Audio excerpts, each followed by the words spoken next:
रमेश एक छोटा किसान था जो अपने छोटे से गांव में रहता था। उसके पास थोड़ी सी जमीन थी जिस पर वह खेती करता था। रमेश के पास पैसे की तंगी हमेशा रहती थी, लेकिन वह मेहनती और ईमानदार था। एक साल गांव में बहुत सूखा पड़ा। किसानों की फसलें बर्बाद हो गईं और खाने पीने का संकट आ गया। रमेश ने भी काफी कठिनाइयों का सामना किया। उसकी फसलें सूख गईं और उसके पास जीविका चलाने का कोई साधन नहीं बचा। रमेश का परिवार भूखा रहने लगा। फिर एक दिन अचानक मौसम बदल गया और आसमान में काले बादल छा गए। सबको वर्षा का इंतजार था। गांव के लोग भगवान से प्रार्थना करने लगे कि अच्छी वर्षा हो। रमेश भी अपने परिवार के साथ खेत में जाकर प्रार्थना करने लगा। आखिरकार भगवान ने उनकी सुन ली। जोरदार बारिश शुरू हो गई।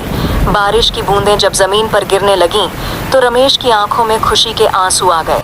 उसके चेहरे पर एक नई उम्मीद की किरण चमकने लगी। बारिश से उसकी जमीन फिर से हरी भरी हो गई। रमेश ने दोबारा से मेहनत करना शुरू किया और इस बार फसलें अच्छी हुईं। गांव के अन्य किसान भी खुश थे। सभी ने मिलकर भगवान का धन्यवाद किया। रमेश ने उस वर्षा से सीखा कि कठिनाइयों का सामना धैर्य और मेहनत से करना चाहिए। उसकी गरीबी उसकी हिम्मत को कभी नहीं तोड़ सकी।